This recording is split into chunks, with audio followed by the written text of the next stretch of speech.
Explorer la notion de contrat d'âme est une aventure captivante qui touche au mystère de notre existence.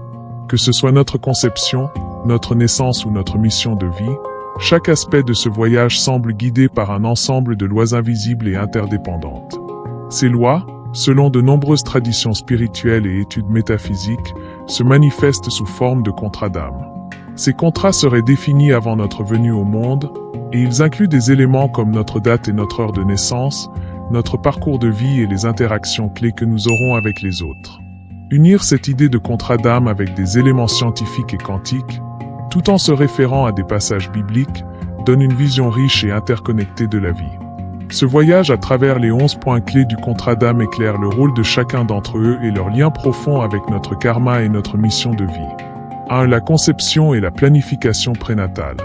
L'âme, selon plusieurs enseignements spirituels, ne se limite pas au corps physique, elle le transcende et le précède. Avant même notre conception, notre âme aurait eu l'opportunité de planifier certaines des expériences de vie qui l'aideraient à progresser spirituellement. C'est ce que certains appellent la planification prénatale. Sur le plan quantique, cette idée s'apparente à la superposition d'états, une théorie selon laquelle tous les possibles existent simultanément jusqu'à ce qu'un choix soit fait, fixant la trajectoire. Nos âmes choisiraient ainsi les parents, les circonstances et même les défis pour accomplir leur apprentissage. 2 dates et heures de naissance, un portail énergétique. Les traditions spirituelles et l'astrologie suggèrent que notre date et notre heure de naissance ne sont pas un hasard. Chaque moment dans l'univers est imprégné de vibrations spécifiques. Scientifiquement, cette idée pourrait être rapprochée des champs morphogénétiques, proposés par le biologiste Rupert Sheldrake, qui postule que des champs d'information influencent les êtres vivants. Ces champs vibratoires fixés au moment de notre naissance marqueraient notre personnalité, nos talents et nos défis. 3. Le choix des parents et de la famille. Le choix des parents, vu sous l'angle spirituel, est guidé par les leçons que l'âme souhaite expérimenter. La famille devient un terrain d'apprentissage essentiel pour explorer les aspects émotionnels et karmiques que nous avons contractuellement acceptés. Ce lien avec la famille trouve un écho dans la physique quantique à travers l'interdépendance entre les particules, démontrée par l'effet de non-localité des particules, montrant que des entités peuvent être interconnectées à travers des distances. 4. Le corps physique, un outil pour l'apprentissage. Notre corps est bien plus qu'un simple véhicule. Il est également façonné en fonction de notre contrat d'âme. Nos faiblesses physiques ou prédispositions seraient des rappels constants de notre karma et de notre mission. Spirituellement, le corps physique reflète nos énergies, nos blocages et nos leçons. La médecine quantique explique également que les maladies ne sont pas uniquement le produit d'éléments extérieurs, mais souvent le résultat de déséquilibres énergétiques. 5. La mission de vie, un appel de l'âme. Chaque âme s'incarne avec un objectif spécifique. La mission de vie est souvent un thème central de notre contrat d'âme. Elle pourrait se manifester comme un talent naturel ou une passion intense pour une cause.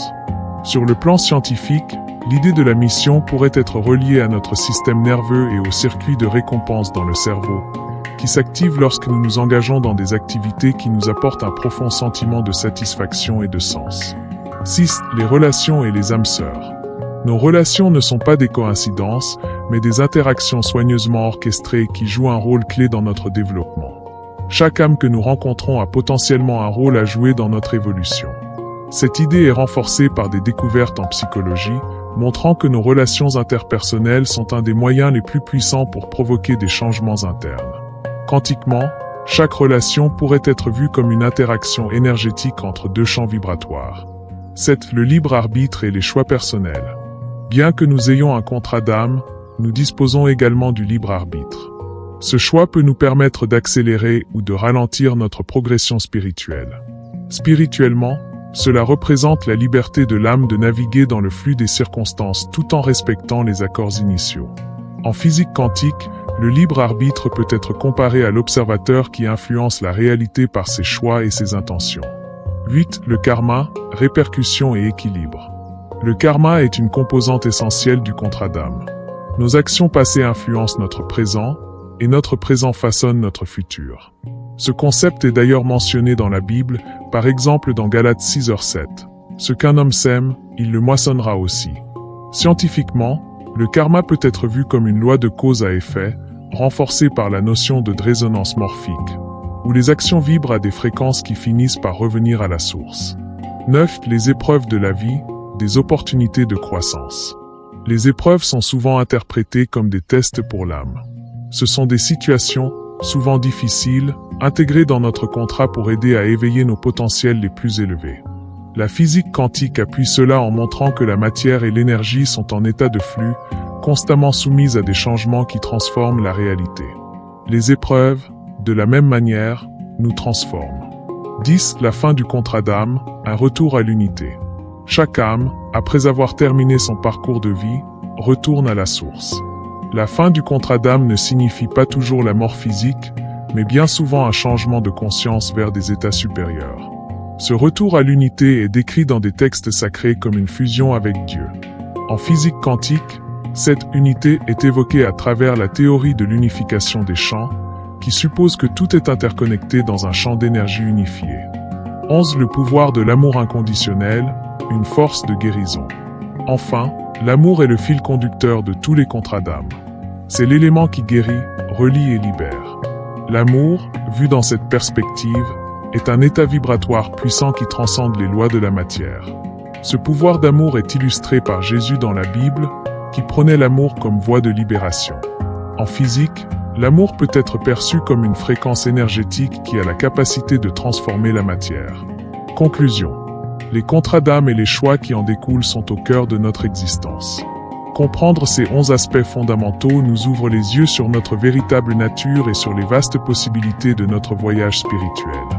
En connectant cette sagesse ancienne à des éléments de la physique quantique et de la science, nous réalisons que notre réalité est bien plus riche et interconnectée que ce que nous percevons. L'idée même du contrat d'âme nous incite à vivre avec une conscience accrue, dans un équilibre entre destin et libre arbitre, et à faire de chaque moment une opportunité de croissance et de compréhension. Merci d'avoir passé ce moment avec moi. J'espère que ce contenu vous a inspiré à explorer plus en profondeur votre propre chemin spirituel. N'oubliez pas, l'essentiel réside en vous, dans cette lumière qui ne demande qu'à être éveillée. Si vous avez apprécié cette vidéo, laissez un pouce en l'air et abonnez-vous pour ne rien manquer des prochaines. Et surtout, partagez ce message avec ceux qui en auraient besoin. Prenez soin de vous, et continuez à vibrer haut, à vous connecter à ce qui est sacré en vous et autour de vous.